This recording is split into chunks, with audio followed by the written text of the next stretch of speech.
Hi everyone, Anne Bounty from Said with Love, and welcome back. And I wanted to give you an update on all of the projects that I started from Not Your Typical Jelly Roll Quilts book.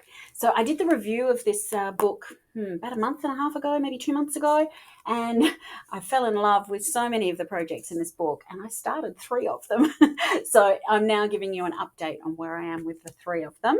And the first one is Neighbourly. So in Michelle's book, it's one of the wall hangings. So just a small little quilt, little wall hanging to go on the top. But I just wanted to make this bigger. I just realised very quickly that this was just going to be a fun sit down and sew kind of project. So what I did was I cut out all the pieces from two jelly rolls, and I had them all set out with the background pieces as well. And so when I went to quilt camp, I just sewed and sewed and sewed and sewed and sewed. And it was fun. It was easy because I'd done all the cutting before I left. I didn't have to be stressing about making a mistake cutting whilst I'm chatting to everybody.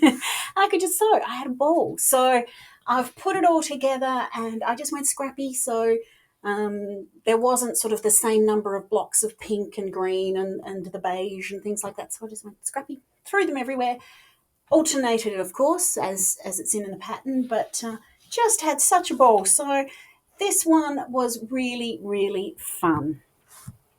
Now, one of the things I did do, which Michelle doesn't put in her book, but I do whenever I get the chance to. So whenever there's a stitch and flip corner and it's a decent size, I will actually do two seam lines, one where I'm supposed to and one a half an inch away, and so that I can cut in the middle of those two seam lines and make some bonus HSTs. So these are some fun ones. I might pick a colour that you can see because it's got some little extra bits and some seams in some unusual places and things like that. So I have got a stack of 3.5 inch HSTs, which I've now trimmed. So I've got all of those, and I've got quite a little pile of what are going to be 2.5 inch HSTs. I still have my little block ruler, and I'm going to trim those one evening when I'm got nothing else I want to do. But they're so pretty. So I've got all these extra blocks, and I haven't decided on my backing for this one yet. I don't have any yardage of these particular collections.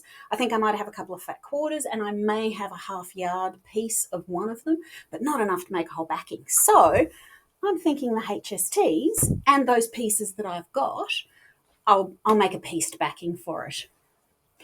I was a little tempted to make perhaps a large house block, be it a stripy one or one of the white ones. I don't know, but that might be a step too far.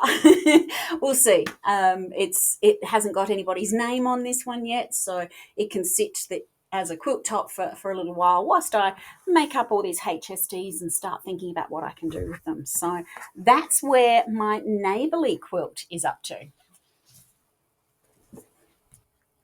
So the next project that I started was part of the 5-star experience. So in the book, it's got 5 stars. Well, 5 pieces of stars, and it's a reasonable size quilt. However, I just wanted to make a baby quilt.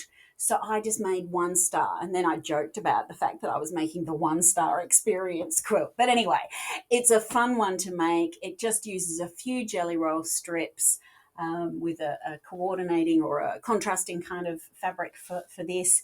And it was fun. It was easy to do. I literally had made this in the afternoon, but then obviously had to quilt it and come up with a backing. I was scrolling through my emails, and there was a wonderful wide back from a friend's shop, and I couldn't resist. So I grabbed the wide back. I've only used a little bit of it, of course, but it was just so pretty. It has obviously the greens and the yellows that I wanted, but also has that little pop of pink on the back, which, I don't think hurts to have a little bit of a pop of something different. And because I only used a couple of the jelly roll strips from the jelly roll, I then went through and I found sort of the other dark greys, so the ones that sort of match this coordinating or contrasting one.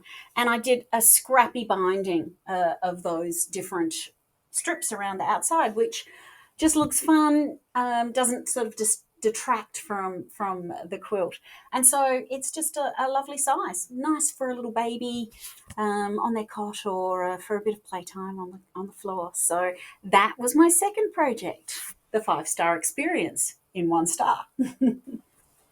And again, because there are some stitch and flip corners on this block as well, I've got my extra HSTs. So I don't know what I'm going to do about these. Obviously, I didn't use them in the backing because I found that beautiful wide back, but I've got a nice little number and they're reasonably sized blocks. So once I get them trimmed, I will put them in my little scrap pile, and you never know what they'll become at some point. So the final project that I decided to do from the book was the I Heart Rainbows. Now, in the book, it's a full quilt, but I didn't want to do a full quilt. I just wanted to do something quick and easy. And I've got this big pew that's in our hallway. We've got a very, very long hallway. And I'm always looking for cushions to go on, or something with a bit of brightness. So I decided that I would just do one block of the I Heart Rainbows and make it into a cushion. And this is how it turned out. So I chose the beautiful ombre fabrics from Jennifer Sampu and a little bit from V&Co. And I found this unbelievably cute little snail print with a little rainbow on it. And so I had a fun time making that. And I used some Alison Glass pink on the back, and a really fun zipper that's got some lovely ombre on it as well. And it's just a lovely size for our pew. It sits beautifully and just really cheers things up. So also the binding was a bit more of the ombre as well. So that's my 3 projects, and I'm so glad that I've managed to get most of them done. I'll call my neighbourly one almost finished. I have a bit of a quilting queue at the moment, so it's probably not going to get finished until the end of the year.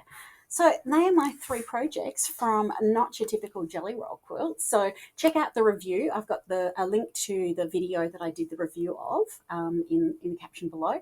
And if you see it in a quilt shop, or you want to grab it either in an electronic form or in a paper form, there's a link to C&T Publishing in the caption as well. So have fun, enjoy making some projects from this wonderful book, and I'll come back at some point in the new year and show you what the neighbourly quilt looks like all finished.